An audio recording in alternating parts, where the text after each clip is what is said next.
Antes también de que, nada más que, a ver si me pasan mis lentes. Quiero comentarles algo del tratado, porque también hoy es un día importante sobre este tema. Más tarde, a las 9 de la mañana, va a haber una reunión virtual entre el embajador Greer de USTR de Estados Unidos, el secretario o ministro LeBlanc de Economía de Canadá y el secretario de Economía de México, Marcelo Ebrard. Les voy a leer lo que dice el propio tratado en su artículo 34.7 para que se entienda un poco qué ocurre el día de hoy y por qué se ha hablado tanto de esto. El tratado, el TEMEC, se firmó hace 6 años, justamente un 30 de junio. Entonces, el tratado dice así en su artículo 34.7, revisión y extensión de la vigencia. 1.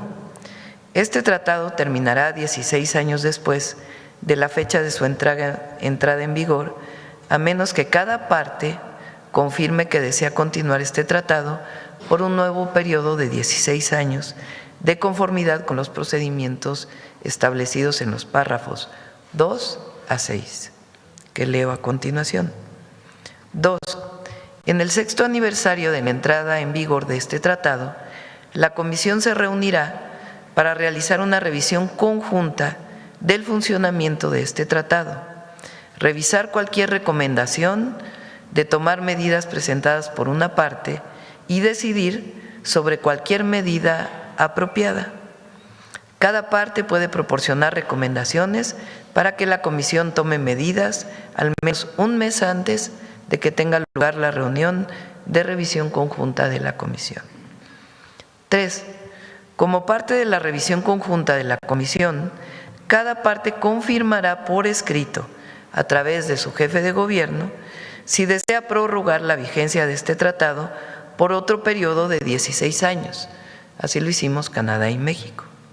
Si cada parte confirma su deseo de prorrogar este tratado, la vigencia se prorrogará automáticamente por otros 16 años y la Comisión llevará a cabo una revisión conjunta y considerará la extensión de la vigencia de este tratado a más tardar al final del próximo plazo de 6 años.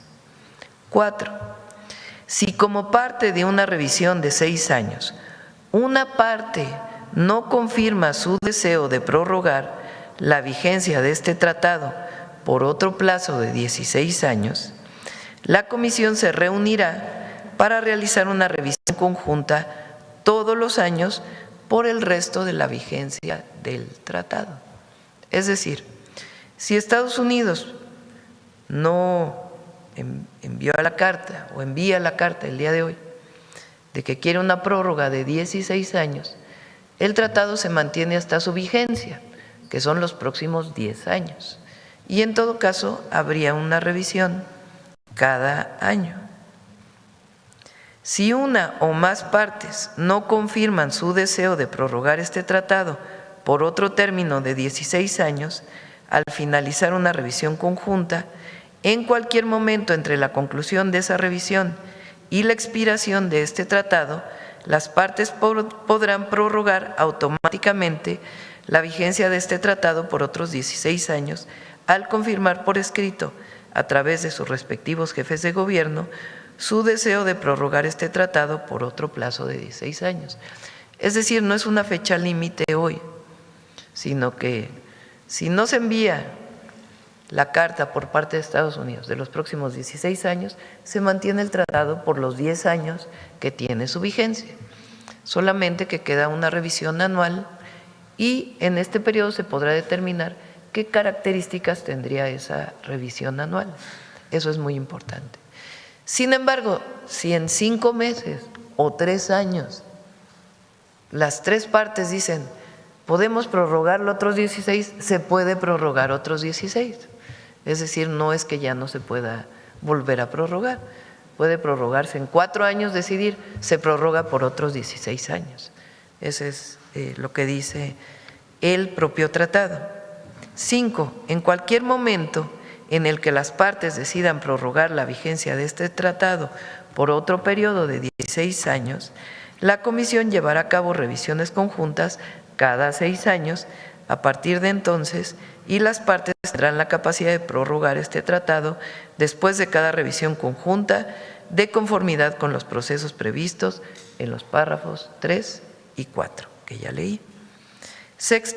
En cualquier punto en el que todas las partes no confirmen su deseo de prorrogar la vigencia del tratado, se aplicará el artículo 4. No sé si se entendió. Si el día de hoy no hay la decisión de Estados Unidos de prorrogar 16 años, el tratado se mantiene por los próximos 10 años, que es su vigencia, hasta el 2036, y se revisaría cada año. Las características de esa revisión se pueden definir en los próximos meses. Si después de ese tiempo, o después de 3 años o de 4, deciden las partes prorrogar por 16 años, se puede prorrogar por 16 años, y a los 6 años de esa prórroga vendría nuevamente la revisión. Es decir, no se acaba el tratado, sino continúan los 10 años con revisiones que serán definidas por el trabajo que se va a hacer conjuntamente a partir del día de hoy. El próximo 20, hasta ahora, hoy lo van a confirmar, de julio vendría a México un equipo de USTR para poder seguir con esta revisión. Entonces, este es lo que se va a definir hoy a las 9 de la mañana, las características de esta condición. Ahora, en caso de que no se prorrogara por los próximos 16 años. Ahora, sigue el trabajo conjunto, no es que hoy se acaba, sino que sigue el trabajo conjunto y se puede determinar esas revisiones de cada año, qué características tendrían. A lo mejor se llega a un acuerdo y ya se dice, pues los siguientes años nada más es la revisión de lo que se acuerde este año. O a lo mejor en un año se dice, queremos otros 16 años, pues se puede prorrogar de nuevo por 16 años. Pero el tratado continúa hasta su vigencia, que es 2036. Presidenta, y en otro tema, entonces para que quede claro para los mexicanos, para todo Norteamérica, el titular del Ejecutivo en los Estados Unidos no puede terminar de tajo el TEMEC, sino que es un proceso a largo plazo de 10 años. Sí, si quisieran terminar de tajo tendría que pasar por el Congreso. Hay que recordar que el tratado pasó por los 3 congresos, Canadá, Estados Unidos y México. Es una ley, digamos. Entonces, si quisiera salirse por completo, tendría que pasar por el Congreso. Ahora, si el presidente Trump, por las razones que todos conocemos, porque ya ayer ya estaban diciendo que si la presidenta, que si… Lo mismo está viviendo Canadá que México en este momento relacionado con el tratado, por una visión económica pues, más proteccionista del presidente de los Estados Unidos. Si el presidente de los Estados Unidos no hace una carta diciendo que quiere extender durante 16 años, empieza un proceso de revisión. Pero el tratado sigue por los próximos 10 años. Y ese proceso de revisión, conforme está escrito en el tratado, pues se realiza año con año. Ahora, ¿qué característica debe tener ese proceso de revisión año con año? Pues algo que tenemos que definir ahora, en las reuniones que van a tener pues, los 3 secretarios, para ver en particular qué se plantea. Recuerden que nosotros por encima del tratado hay 2 tarifas que tiene, o 2 aranceles que puso Estados Unidos a México como fuera del tratado, a pesar de que tenemos tratado de libre comercio, que es los aranceles a los vehículos, aunque salvaguarda la parte manufacturada en Estados Unidos en el caso de los vehículos e igual en el caso del acero y el aluminio. Nosotros, por supuesto, queremos una mejor condición, incluso en esos 2 casos, que la que tenemos ahora, y creemos que es factible hacerlo a partir de este proceso de revisión que vamos a hacer. Es decir, no es el tratado en general, sino en particular lo que hicieron le llaman la 232, que es un decreto que hizo el presidente Trump. Pero sigue 10 años vigente. El tema nada más es qué se va a revisar y cómo se va a revisar y la información que se tiene que ir dando. Entonces eso es lo que van a decir hoy. Mañana viene el secretario de Economía aquí a la mañanera para poder… perdón, me distraje. Mañana viene el secretario Ebrard aquí a la mañanera para poder platicar con todas y todos los mexicanos y ustedes qué se platicó en esta reunión del día de hoy y cuáles son las reuniones siguientes. Entonces, por eso no es que hoy se vaya a acabar el tratado, ni mucho menos. Presidenta, ¿estas revisiones más constantes no podrían generar incertidumbre en las inversiones en México? No queremos que eso ocurra. Entonces, por eso México ha puesto todo de su parte, siempre con los límites evidentes que tenemos para garantizar el desarrollo de nuestro país, los empleos y las empresas también, siempre sin ceder cosas que no podemos ceder, desde la soberanía hasta otras medidas que nos han pedido que pues no podemos nosotros ceder, pues porque tenemos nosotros también que poner en primer término la economía de las familias mexicanas. Pero hay conversaciones y estamos trabajando en ello y por lo pronto todo aquello que está en este momento vigente sigue vigente, todo sigue vigente. ¿Hay plan B en este caso, Presidenta? No queremos todavía pensar en ello, vamos a esperar la reunión de hoy y a cómo se plantean las siguientes reuniones y vamos a estar muy pendientes como lo hemos estado hasta ahora. México ha conseguido dentro de todas las circunstancias una muy buena posición frente a otros países y queremos que esa posición se mantenga. Pero además hay algo muy importante, el tratado le beneficia a Estados Unidos. En primer lugar, le beneficia a las y los estadounidenses porque reduce los precios de los productos. Por ejemplo, los automóviles. Se ha incrementado mucho el valor de los automóviles nuevos y usados, entre otras razones por los aranceles que tenemos. No es automático que todo se pueda fabricar en Estados Unidos, porque como aquí lo explicamos, hay cadenas de producción que van y vienen. Entonces se generan empleos en México, pero también se generan empleos en Estados Unidos y también se generan empleos en Canadá. Entonces mantener el tratado y reducir las tarifas ayuda al pueblo de Estados Unidos para disminuir precios y para poder tener accesibilidad a muchos de los productos. Entonces, pues es algo que hemos venido manifestando y además, una de las visiones es que como Norteamérica, los tres países podemos competir mejor juntos frente a otras regiones del mundo. Eso lo hemos mantenido siempre. Entonces, vamos a seguir trabajando en ello y ver en qué cosas podemos seguir avanzando. Entonces, por lo pronto las cosas quedan como están y hoy es la reunión y mañana informamos cómo fue esa reunión. Muchas gracias, buen día a todas y todos. Bueno, estamos muy felices con nuestro triunfo, por supuesto, en el fútbol. Pero bueno, también seguimos avanzando con el apoyo a la investigación científica, tecnológica y humanística. Por eso me da mucho gusto hoy presentarles esta nueva etapa del Instituto Nacional de Estudios Históricos de las Revoluciones de México, que se fundó en 1953 por el presidente Adolfo Ruiz Cortines. Hoy lo está dirigiendo el doctor Felipe Ávila. Por instrucciones de nuestra presidenta, este instituto se transforma en un organismo público descentralizado, sectorizado en la Secretaría de Ciencia, Humanidades, Tecnología e Innovación. Este cambio busca fortalecer una institución dedicada a estudiar, preservar y divulgar nuestra memoria histórica. El instituto podrá formar nuevas generaciones de especialistas y profesionales comprometidos con el conocimiento riguroso sobre nuestro país, sus procesos de transformación, así como de experiencias internacionales relacionadas. Esto es importante porque la historia no es un catálogo de fechas ni una sucesión de nombres ilustres. La historia es parte de la memoria viva de un pueblo.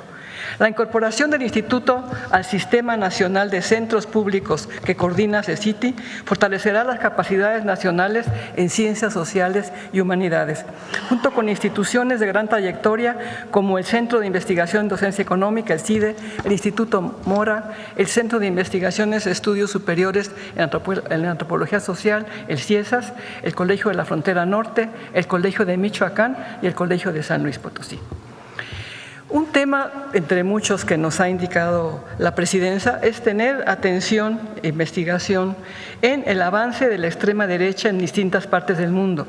Frente a los discursos de odio que buscan exacerbar el clasismo, el racismo y la división social, la historia y la memoria de nuestro pueblo deben ser una barrera moral.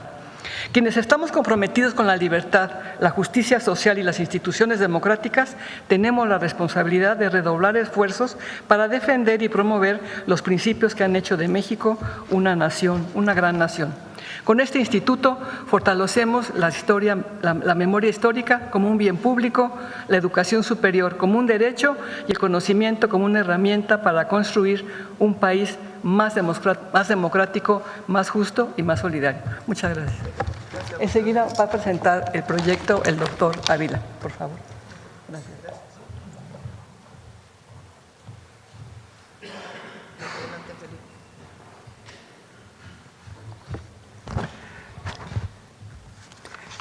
Muy buenos días a todas y a todos. Muy buenos días, Presidenta. El 1 de julio es una fecha muy importante en la historia reciente de México. El 1 de julio de 2018, más de 30 millones de mexicanas y mexicanos se volcaron a las urnas para poner fin a más de 30 años de gobiernos que habían impuesto un sistema económico y social injusto, opresivo, inmoral, que había sumido en la pobreza y marginación a millones de familias mexicanas. Un sistema de privilegios en favor de unos cuantos que había terminado con el estado de bienestar construido por la Revolución Mexicana y que había revertido las conquistas agrarias, laborales, educativas, de salud, vivienda y servicios básicos de la mayoría de la población y que había entregado la mayoría de nuestros recursos naturales, industrias y servicios estratégicos a la iniciativa privada, nacional y extranjera. A partir de este 1 de julio de 2018, comenzó un movimiento de transformación de nuestra vida pública que fue ratificado en las urnas en 2024, cuando más de 36 millones de mexicanas y mexicanos eligieron por primera vez a una mujer como presidenta de la República. Un gran acontecimiento histórico con el mandato de continuar y profundizar el proceso de transformación para consolidar un nuevo régimen bajo los principios de privilegiar la atención a los pobres, mejorar las condiciones de vida de los sectores marginados, ampliar los programas sociales, gobernar para y con la gente y visibilizar a los sectores excluidos. Este gobierno de la Cuarta Transformación tiene en la historia de México una de sus principales guías. La importancia que le asigna se refleja que en 2025 haya sido declarado Año de la Mujer Indígena y este año el Año de Margarita Maza Parada. Se muestra también en las secciones de Humanismo Mexicano y Mujeres en la Historia de la Mañanera del Pueblo. Sus políticas públicas tienen como ejes el humanismo mexicano, la inclusión, la equidad de género, la dignidad de las personas, la justicia para las comunidades indígenas y afrodescendientes, la ampliación de libertades y derechos y la defensa de la soberanía nacional. En este contexto, la presidenta Claudia Sheinbaum Pardo nos ha instruido para que el Instituto Nacional de Estudios Históricos de las Revoluciones de México amplíe sus facultades y se dedique no solo a la difusión e investigación de la historia de México, sino que también puede impartir clases de licenciatura y posgrado en Ciencias Sociales y Humanidades como un organismo público descentralizado adscrito a la Secretaría de Ciencias, Humanidades, Tecnología e Innovación. De este modo, la siguiente, por favor. El INERM tendrá por objetivo formar estudiantes con una sólida preparación académica, pensamiento crítico y conciencia social a través de un modelo de educación pública, gratuita y de calidad. Este proyecto complementa el programa educativo de este gobierno para la educación superior. Se busca fortalecer la vinculación de la academia con la sociedad, dando continuidad a la tradición de las universidades públicas, institutos y centros de investigación que hace varias décadas pudieron combinar una sólida formación, docencia e investigación científica y humanista, a la vez que impulsaron una amplia discusión académica y política sobre los acontecimientos más importantes del mundo, de América Latina y de México. En esos años, en las universidades públicas, institutos y centros de investigación, sin descuidar sus labores docentes y de investigación, se pudo vincular a la academia con la sociedad, contribuyendo al avance en la democratización y en la conquista de mayores derechos y libertades para los sectores populares. Los planes de estudio y las asignaturas que imparta el INERM buscarán vincular la teoría con la práctica, para que los conocimientos y habilidades adquiridos por las y los estudiantes se desarrollen en contacto con los problemas sociales, económicos, políticos y culturales del país y con las necesidades de la Administración Pública Federal, con el fin de que su formación académica contribuya a la solución de estas problemáticas. El instituto ofrecerá, en principio, 3 licenciaturas: una licenciatura en Historia, una en Ciencias Sociales y Humanidades y una en Administración Pública y Buen Gobierno. Se busca desde estas licenciaturas que el pensamiento más avanzado en Ciencias Sociales y Humanidades se pueda impartir a las y los estudiantes en un formato híbrido que combine las clases presenciales con la educación a distancia. El instituto ofrecerá también 3 maestrías, una en Humanismo Mexicano, otra en Estudios de Género y Feminismos y una más en Movimientos Sociales y Rescate de la Memoria Histórica. Ofreceremos también 2 especialidades para comenzar, una en Comunicación Política y otra en Enseñanza de la Historia. Queremos también darle mucha importancia a la impartición de diplomados que tengan valor curricular y que no sean solamente seguidos por personal académico, sino que también puedan ser tomados por gente que esté interesada en estos temas. Entre otros, queremos impartir diplomados sobre educación, agrarismo, salud, migración, problemas urbanos, ecología, energías alternativas, tecnologías de la información, inteligencia artificial, violencias, sociedades de cuidados, resistencias populares, relaciones exteriores, derechos humanos, etcétera. Temas que nos parece que son muy relevantes en la agenda nacional e internacional que tienen que ser abordados con rigor. Queremos también que en el instituto se ofrezcan seminarios permanentes para que el INERM sea un centro de encuentro para la discusión colectiva de universidades y centros de investigación de México y América Latina a través de 3 seminarios con los que comenzaríamos. Uno, para discutir los problemas sociales, políticos, económicos, culturales y ambientales contemporáneos. Otro sobre geopolítica, y uno más sobre pensamiento e integración latinoamericana.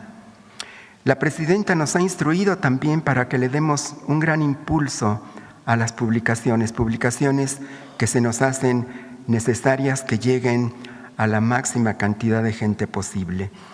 Haríamos una primera colección de clásicos de México, de historia, ciencias sociales y cultura, porque hay una carencia de una oferta de libros que estén accesibles a la gente, y esta colección comenzaría desde los códices prehispánicos hasta textos contemporáneos. Una colección más sobre clásicos del pensamiento mexicano de izquierda, y una tercera sobre textos fundamentales del pensamiento crítico contemporáneo. Es muy importante subrayar que estas publicaciones estarán en línea para que puedan ser descargadas de manera gratuita por todas y todos los interesados. Es una manera de democratizar la cultura, de democratizar la lectura, de democratizar el conocimiento. Una parte de estas colecciones se traducirán a lenguas originarias y haremos también audiolibros para personas con problemas visuales. El calendario a partir de la firma y la publicación de este decreto que hará la Presidenta de la República sacaremos una convocatoria en este mes de julio, recibiremos las solicitudes de inscripción durante este mes de julio. El mes próximo haremos un curso propedéutico y comenzaremos las actividades con el siguiente ciclo escolar hacia mediados de septiembre este próximo septiembre. La presidenta también nos pidió que buscáramos un local ubicado en el centro histórico de la Ciudad de México. Este estará en la calle de Guatemala número 80. Muchísimas gracias. Gracias, presidenta. Gracias a todas y a todos. ¿Por qué no platicas, Felipe, de la siguiente serie? Claro. Bueno, comenzaremos, como les decía, en este próximo mes de septiembre. El primer año, ahí se impartirán las clases, ahí haremos el área de docencia y una parte del área de investigación.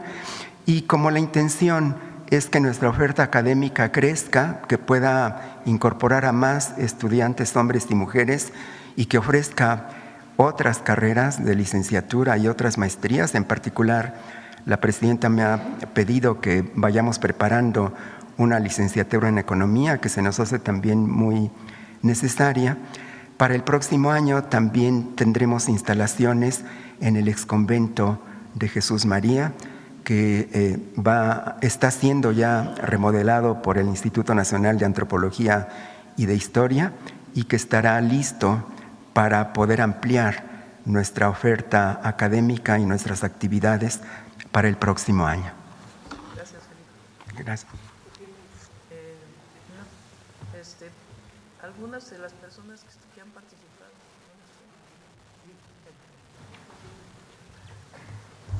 Perdón.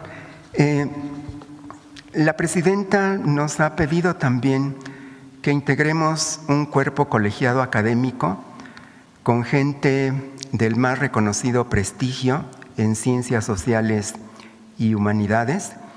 Estamos integrando un equipo de trabajo en el que forman parte gente tan destacada, tan distinguida como el doctor Enrique Semo, como el doctor Lorenzo Meyer, como el doctor Armando Bartra, como la doctora Romana Falcón, como también hemos invitado a gente que colabora con nosotros en el instituto actualmente, como el doctor Ariel Rodríguez Curi, como la doctora Margarita Vázquez Montaño.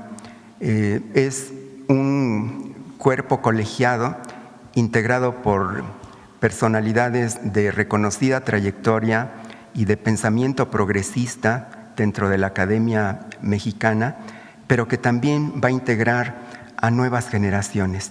Estamos invitando a gente destacada del medio académico e intelectual, a nuevas generaciones, porque una de las intenciones que tiene este instituto es que sea una especie de suma de generaciones, de experiencias, de trayectorias, pero también de propuestas.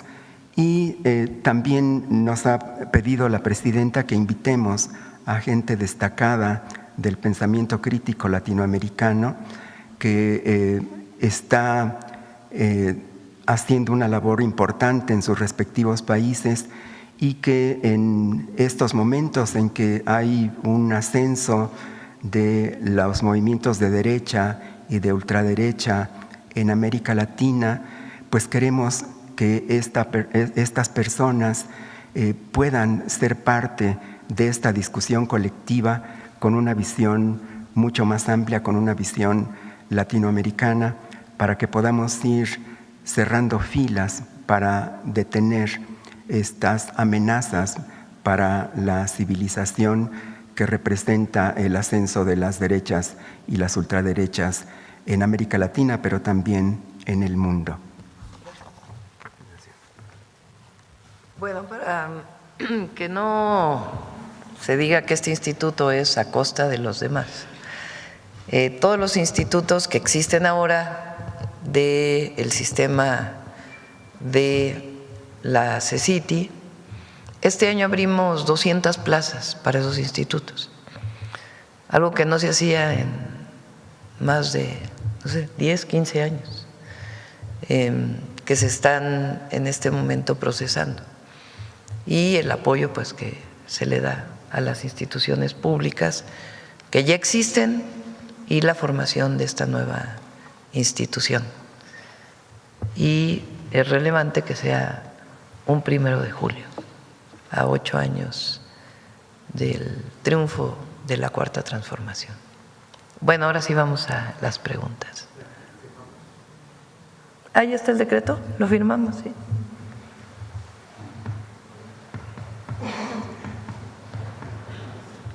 No, es un instituto.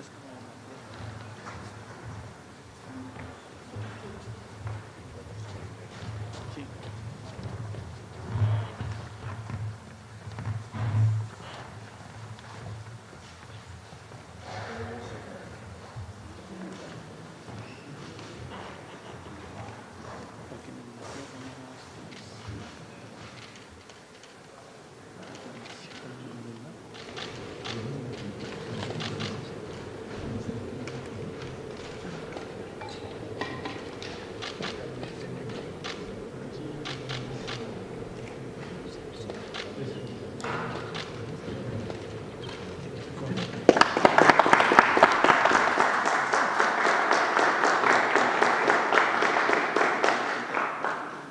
Después de 40 años, México vuelve a ganar un partido de eliminación directa.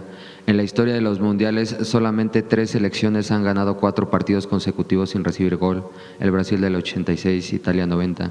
Parece que esta generación llena de jóvenes pues ilusiona, ¿no? Y dirían en redes sociales, ¿y sí? ¿Cómo ve esta situación, presidenta? Bueno, primero felicidades a la selección, porque la verdad fue un gran juego, de primerísima, pues. Hay quien le gusta decir, y si hubieran hecho esto, y si hubieran hecho aquello, pero dieron todo en la cancha y con un profesionalismo excepcional. Y es un orgullo para todas y todos los mexicanos. En el primer triunfo de la selección yo dije, es que al que no quiera México le va a ir mal, de dentro y de fuera, porque nuestro país es algo extraordinario. Y algo muy bonito es el orgullo de ser mexicanos, el no sentirnos menos que nadie, al contrario. El poner al frente nuestra historia, nuestros valores, la manera en que convivimos, la manera en que recibimos al mundo entero. Entonces es un orgullo muy grande y es una alegría para todas y todos los mexicanos. A algunos no les gustará, pero serán los menos. La gran mayoría estamos muy contentos, alegres, felices y esperando otro triunfo de la selección. Pues prácticamente México ya cierra su mundial. El partido del domingo es el último que se va a jugar en suelo mexicano. Ya depende si hoy avanza Inglaterra o la República Democrática del Congo. ¿Qué balance hace de estos partidos? Porque pues son más de 600,000 personas que estuvieron en los partidos de la selección. Y también un mensaje interesante, Presidenta, los marroquíes se fueron muy felices por el apoyo que tuvieron en Monterrey. Incluso el mismo técnico de Marruecos les dice, ahora nosotros les vamos a devolver el favor en el próximo Mundial porque se juega en Marruecos. Japón se sintió muy arropado. Los lazos con Colombia se fortalecen después de los partidos que tuvieron aquí. Los surcoreanos se fueron muy felices. ¿Qué mensaje se manda con eso? Bueno, la selección de Irán agradeció bastante por la hospitalidad y el apoyo que les dieron, a pesar de que fue pues un mundial complicado para ellos porque no se les dieron las condiciones de siquiera dormir en Estados Unidos. ¿Qué mensaje se da con esta hospitalidad de México y qué balance saca de que bueno, ya se acabó el Mundial en México el próximo domingo? Fraternidad. Eso es lo que es el pueblo de México. Fraternidad. Con nosotros mismos y hacia el exterior. Y la verdad, no es por nada, pero el Mundial se ha vivido en México. Poco hemos visto de las celebraciones en Estados Unidos o en Canadá. Realmente aquí es donde se ha gozado, recibido al mundo entero de manera muy especial. Ahora, a todos los aficionados, a todas, hay que tener siempre cuidado, celebrar con responsabilidad, que es muy importante. Pero es una alegría muy grande la que hoy tiene el pueblo de México. Por eso ayer subí a ver, pon lo que subí ayer en la noche.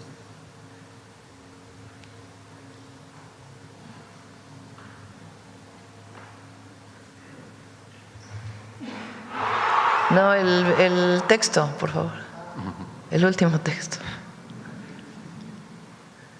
Estuvimos en Azcapotzalco ahí.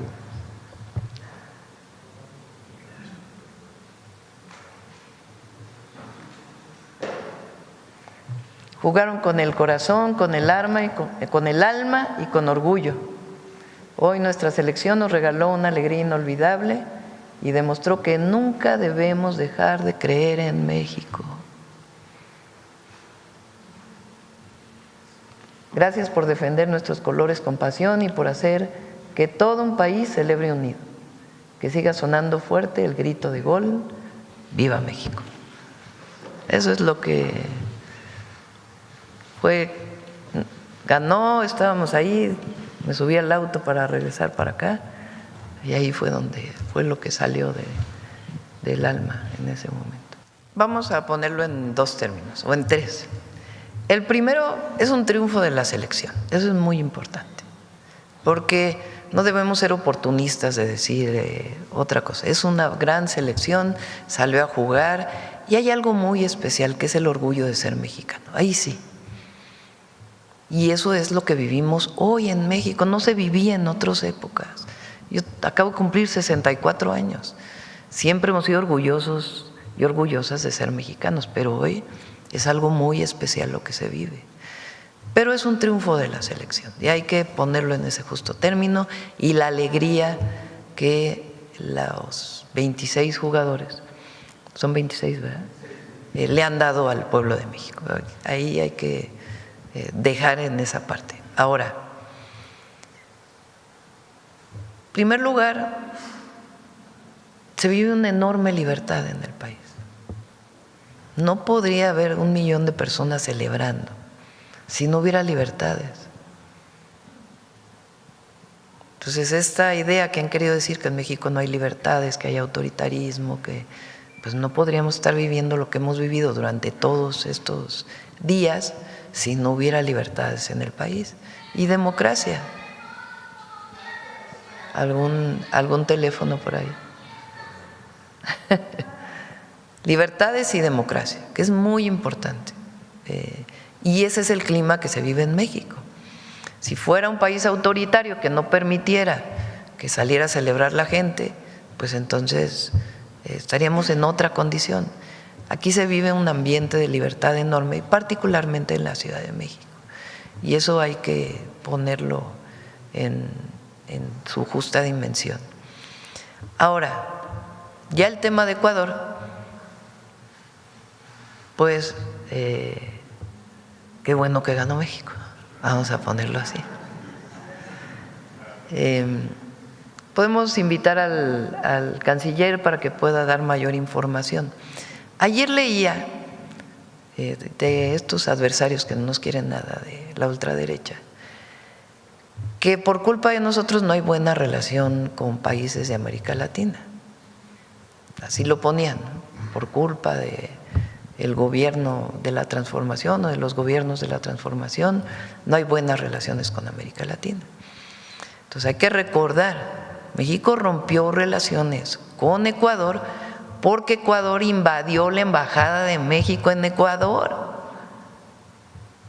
Las embajadas es como un pedacito de territorio de los otros países en ese país. La embajada aquí de Estados Unidos es como un pedacito del territorio de Estados Unidos ahí, o de la representación de Estados Unidos. Claro que es territorio mexicano, pero en ese lugar pues están las condiciones para reconocer que ahí es un lugar de representación del gobierno de los Estados Unidos en México. Igual que en Colombia, igual que en Brasil, igual que en Ecuador, igual que cualquier embajada. Y hay tratados internacionales que establecen cuáles son las características de tener embajadas y qué representación tienen y qué ocurre en esas embajadas. Recordemos que, se me olvidó ahorita el nombre de la persona que después detuvieron, Jorge Gras, busca asilo en México y entra a la embajada de Ecuador. Vicepresidente, busca asilo en la embajada de México en Ecuador. La tradición de asilo en México es muy grande, desde hace muchos años. Entonces, busca asilo, llega a la embajada y el gobierno de Ecuador invade la embajada de México y se lleva preso a la persona que estaba ahí pidiendo asilo. En ese momento el presidente López Obrador rompe relaciones con Ecuador. Y cualquier país del mundo hubiera roto relaciones si alguien invade su embajada. Eso es lo primero en el caso de Ecuador. Y eso sigue, porque en primer lugar detuvieron a una persona dentro de la embajada. Es como si hubieran venido a México a detener a una persona sin ningún permiso. Entonces es muy grave lo que hicieron, muy, muy grave. Y por eso no hay relaciones con Ecuador. En el caso de Perú, Perú decidió que no hubiera relaciones con México. Esa fue una decisión de Perú por un posicionamiento que hicimos de que nos parecía injusto que estuviera detenido el presidente Castillo. Entonces, por esa razón, Perú decide romper relaciones. Entonces, no tiene más que esa connotación. Nosotros no rompimos relaciones con Perú, ellos rompieron relaciones con México por un posicionamiento político. Correcto, pero con Ecuador, el estatus jurídico de esa denuncia, ¿sabemos dónde se encuentra? Vamos a preguntarle al canciller en qué estatus está y cuáles serían las condiciones, vamos a ponerlo así, lo platicamos en otra mañanera, para que pudiera restablecerse la relación con Ecuador. El propio Noboa lo ha planteado. Sí, pero no es así nada más de que pues ahora regresamos a relaciones. Por cierto, nuestra solidaridad, nuestro apoyo a 3 personas que ayer lamentablemente fallecieron. La jefa de gobierno va a dar conferencia, no sé si ella o su equipo, a las 10 de la mañana por esta situación aquí en la ciudad. Y una vez que tengamos más información, por supuesto, le informamos, y siempre nuestro pésame. Y está la jefatura de gobierno en contacto con sus familias, y hoy le di instrucciones a Rosa Isela para que también apoyen en todo lo necesario. Gracias, presidenta. Buenos días, Hatsiri Magallanes de MBC Noticias. Después de lo que ocurrió aquí en los festejos de lo del partido del día de ayer, ya comentaba usted que el gobierno local va a ofrecer una conferencia, pero ¿tienen contemplado que se refuerce la seguridad, que haya algunas restricciones ahora en adelante? Vamos a platicar con la jefa de gobierno. Ocurrió ayer pues prácticamente en la madrugada, y recibí ayer en la madrugada recibí un mensaje, hoy en la mañana me informaron nuevamente con la jefa de gobierno, y en el gabinete de seguridad se planteó. Tiene que hacer una revisión la propia fiscalía de exactamente qué fue lo que ocurrió.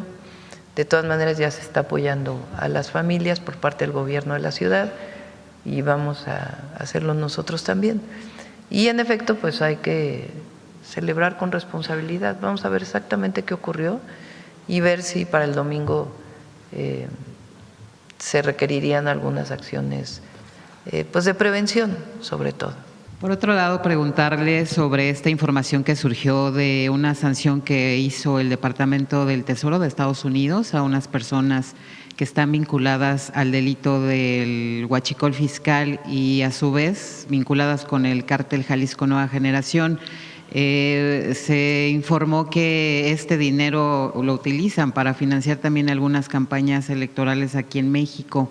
Preguntarle si su gobierno tenía conocimiento de esta información y cómo es que, porque bueno, también se dice… Una parte de ello se trabaja con la UIF. Lo que no entendemos pues es la parte de cuando informan de las campañas, porque eso nunca fuimos informados. Y además, ¿qué pruebas tienen también? Porque es lo mismo. Lo mismo. O sea, es decir que ocurre algo sin ninguna prueba. Así pasó con los 3 instituciones financieras que de manera unilateral el Departamento del Tesoro toma una medida. Cuando nosotros le pedimos que dieran las pruebas para que pudiéramos acompañarlos en ese proceso, solo se enviaron 2 páginas sin pruebas. Y hay que repetir que nosotros, cuando hemos solicitado, por ejemplo, en el caso de extradición, ellos nos piden pruebas. O sea, es una práctica común que se pida pruebas de uno y de otro lado. En este caso, las personas que fueron, de las que habla este comunicado, ya estaban también bajo investigación de la UIF, pero ellos se adelantan con el comunicado, no esperaron a la comunicación conjunta, y ponen este tema de las campañas, que no entendemos a qué viene. Sí. Así lo digo muy francamente. Sobre el tema… Entonces, pero es muy importante, nosotros debemos aquí en la mañanera, les debemos a ustedes y a todos los que nos escuchan, todo lo que hemos hecho para reducir sustancialmente el llamado huachicol fiscal, o se puede hablar también de contrabando de combustible, que son muchísimas medidas administrativas, de vigilancia en aduanas, medidas del SAT, detenciones que ha habido por parte de la Fiscalía General de la República. Todavía siguen en investigación muchas carpetas, o tienen muchas carpetas de investigación que todavía están buscando las pruebas para poder solicitar las órdenes de aprehensión. Entonces se ha hecho muchísimo para disminuir el contrabando de combustible, y de hecho ha bajado. La mejor prueba pues es que están subiendo las ventas de Pemex, incluso también las ventas de los privados. Entonces se ha trabajado mucho, y también incluso en congelamiento, le llaman de otra manera en la UIF, pero congelamiento de cuentas. Entonces se ha hecho muchísimo trabajo, y esto se estaba analizando conjuntamente, nada más que pues deciden adelantarse. Sí, es que decían que era contrario a esta información que surgía con lo que usted mencionaba. Bueno, su gobierno ha dicho, ¿no?, que ha bajado ya este delito de huachicol. No, claro que ha bajado y tenemos las pruebas y lo vamos a mostrar aquí. Y la mejor forma de verlo, pues es el incremento de ventas de Pemex. Es la mejor manera de verlo. Quería preguntarle del tema de las lluvias, ¿ya se están implementando acciones por parte de su gobierno? Sí, la Coordinación de Protección Civil, Laura Velázquez. Vamos a invitar aquí también a algún experto que hable sobre las lluvias que va a haber este año vinculadas con el fenómeno del Niño y también lo que está haciendo Laura. Laura ya instaló incluso centros de, ¿cómo le llaman? ¿De prevención? ¿Perdón? No, son centros de mando para poder atender no se llaman exactamente centros de mando, pero eso es lo que hacen. Se coordinan todas las instituciones, se instala un puesto de mando, así se llama, para los fenómenos meteorológicos que puedan afectar. Ya ella personalmente está yendo a los estados a informar a los gobernadores de cuáles son las previsiones para este año, qué se espera, y ya están instalados 8 puestos de mando en distintos estados del Pacífico para poder atender cualquier circunstancia que pueda venir y tener muy claro la alerta a la población. Bien, gracias, presidente. Sí.